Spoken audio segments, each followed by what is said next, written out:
The morning sun cast long shadows across the gleaming lobby of Meridian Industries as Thomas Mitchell adjusted his tie with one hand while balancing a small backpack with the other. His 5-year-old daughter, Sophie, sat quietly beside him on the leather sofa, her legs swinging gently as she clutched a worn, stuffed elephant named Peanut. Thomas had been dreading this moment for weeks. After 18 months of unemployment following his wife's death, he'd finally landed an interview for a senior marketing position at one of the city's most successful companies. It was the kind of opportunity that could change everything for him and Sophie. Stable income, health insurance, a chance to rebuild their lives. But this morning had started like so many others lately. With chaos he couldn't control, Mrs. Henderson, Sophie's usual babysitter, had called at 6 a.m. with a stomach bug. The backup sitter was out of town. Thomas had frantically called every daycare center in the area, but none had openings for drop-in care. His sister lived 3 hours away, and his parents had passed years ago.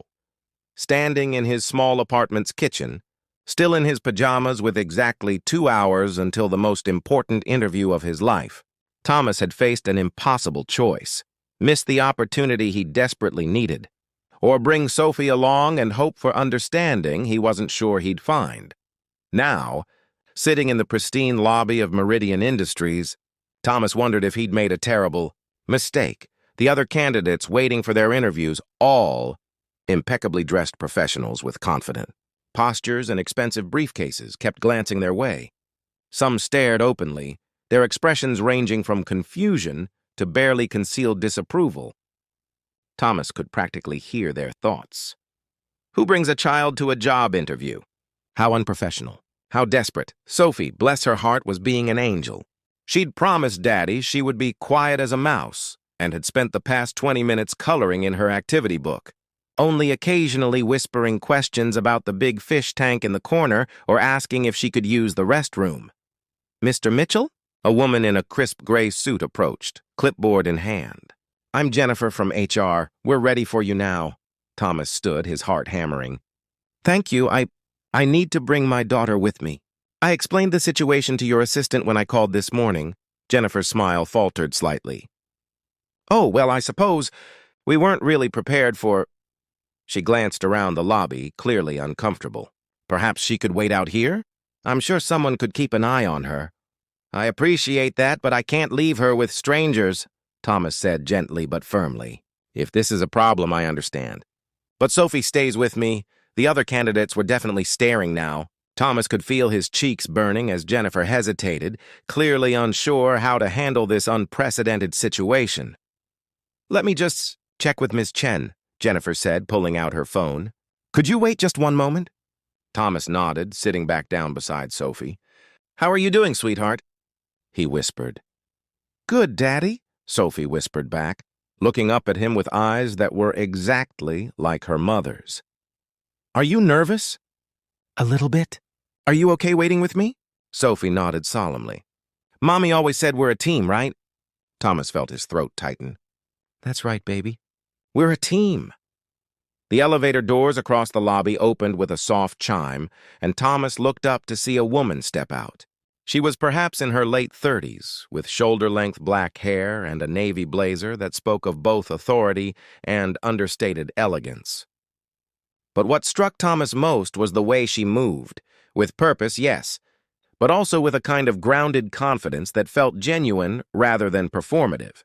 This had to be Victoria Chen, the CEO whose company had grown from a small tech startup to a billion-dollar enterprise in less than a decade.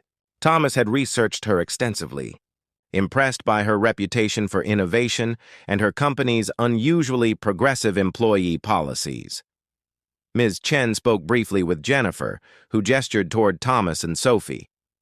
Thomas watched as the CEO's expression shifted, not with disapproval, as he'd expected, but with what looked like understanding. She approached them directly, ignoring the stares of the other candidates. Mr. Mitchell? I'm Victoria Chen. I understand you have a young companion with you today. Thomas stood again, extending his hand. Yes, ma'am.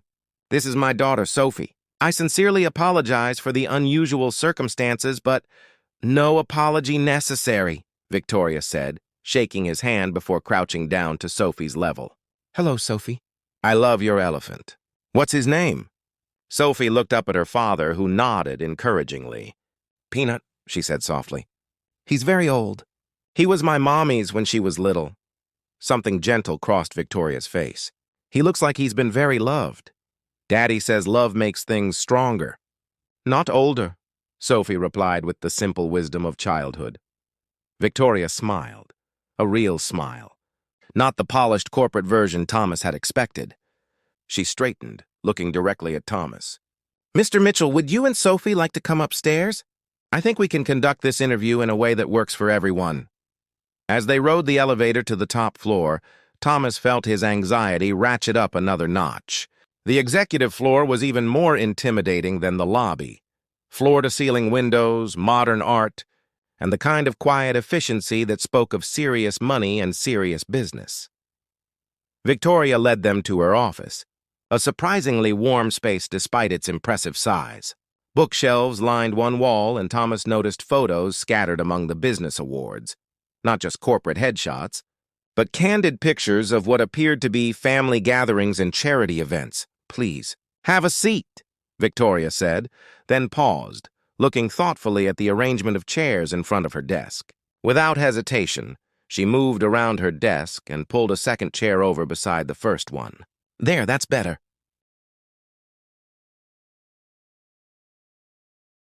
Sophie climbed into the second chair, arranging Peanut carefully in her lap, while Thomas settled into the first. The simple gesture, 2 chairs side by side, somehow transformed the dynamic entirely. This wasn't a desperate man begging for understanding while his child waited in the corner. This was a family, acknowledged and accommodated with dignity. Sophie, Victoria said, opening a desk drawer, I have some very important coloring pages in here that need attention from an expert artist. Would you be willing to help me with that while your dad and I talk? Sophie nodded eagerly, accepting the pages and a box of crayons with the seriousness of someone being entrusted with crucial work. Now then, Mr. Mitchell, Victoria said, settling back in her chair, tell me about your experience with the Henderson marketing campaign. For the next 45 minutes, Thomas found himself in the most natural, productive interview of his life. Victoria asked thoughtful questions about his previous work, his strategic thinking, and his approach to client relationships. She seemed genuinely interested in his answers, building on his responses with insights of her own. But what struck Thomas most was how naturally she included Sophie in the conversation. When his daughter finished one coloring page and looked up proudly, Victoria took a moment to examine it seriously, complimenting Sophie's color choices before smoothly returning to their discussion of market analysis.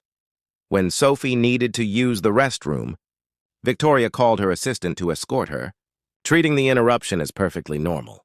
When Sophie returned with questions about the big windows, Victoria took a moment to show her the view of the city, pointing out landmarks before resuming their conversation about Thomas's vision for integrated marketing strategies. I have to ask, Victoria said as the interview wound down, how do you manage work-life balance as a single parent? It's clearly important to you, Thomas chose his words carefully. It's a challenge, honestly. But I've found that being Sophie's father has made me more organized, more efficient, and more focused on what really matters. I don't waste time on office politics or unnecessary meetings. When I'm at work, I'm completely present because I know I have someone depending on me to do my best. Victoria nodded. And when childcare falls through? I have backup plans and backup plans for my backup plans, Thomas said with a slight smile. But sometimes life happens anyway. I believe in being transparent about challenges rather than pretending they don't exist. I found that honesty usually leads to better solutions than trying to maintain a perfect facade. Victoria was quiet for a moment, then said, Mr. Mitchell, can I share something with you? Of course. I started this company when my son was 3 years old. I was recently divorced, had limited capital, and absolutely no idea how to balance being a CEO with being a mom. I brought him to more meetings than I care to admit, set up playpens in conference rooms, and once had to breastfeed during a call with investors. Thomas stared at her. surprised by her openness. I learned something important during those early years, Victoria continued. The people who were bothered by my son's presence, who saw him as unprofessional or inappropriate, those weren't the people I wanted to do business with anyway. The ones who understood, who helped problem solve instead of judging, those became my strongest partners and most loyal employees. She leaned forward slightly. This company succeeds because we understand that our employees are whole people with full lives, not just resources to be optimized. We have on-site childcare, flexible schedules, and a culture that supports families, because we believe that people do their best work when they're not constantly worried about their personal responsibilities. Thomas felt something tight in his chest begin to relax. That sounds incredible. It is, Victoria said simply, and it's profitable too. Funny how that works. Sophie looked up from her coloring, having finished her third page. Daddy, are you done with your meeting? Almost, sweetheart, Thomas said. Victoria stood, moving around her desk to examine Sophie's artwork more closely. Sophie, this is beautiful work. You know what? I think these need to go on display. She walked to a bulletin board near her window, where other children's drawings were already posted. May I put yours up here with the others? Sophie beamed, nodding enthusiastically as Victoria carefully pinned her drawings to the board. Mr. Mitchell, Victoria said, returning to her seat, I'd like to offer you the position. The starting salary is 15% higher than what we discussed, and you'll have full benefits starting immediately. We also have excellent on-site childcare that I think Sophie would love. Thomas felt the words hit him like a physical force. After 18 months of rejection, of doubt, of wondering if he'd ever be able to provide the life Sophie deserved. Someone was not just giving him a chance. They were embracing him and his daughter as they were. Thank you, he managed. I don't know what to say. Say yes? Victoria smiled. And then say when you can start. As they rode the elevator back down to the lobby, Sophie clutched Thomas's hand and chattered excitedly about her new pictures on Ms. Chen's wall and the playground she'd learned about from the nice lady who'd taken her to the bathroom. In the lobby, the other candidates were still waiting, still staring. But now their expressions seemed different to Thomas, smaller somehow, less important. He realized that while they'd been sitting there judging him for bringing his daughter, worrying about appearances and conventional expectations, he'd been upstairs having a conversation about real leadership, authentic values, and what it meant to build a company that worked for actual human beings.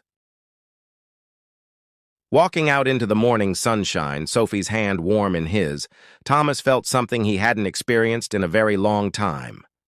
Hope. Not just for a job, but for a future where being a devoted father wasn't a liability to overcome, but a strength to be valued. Daddy, Sophie said as they reached their car.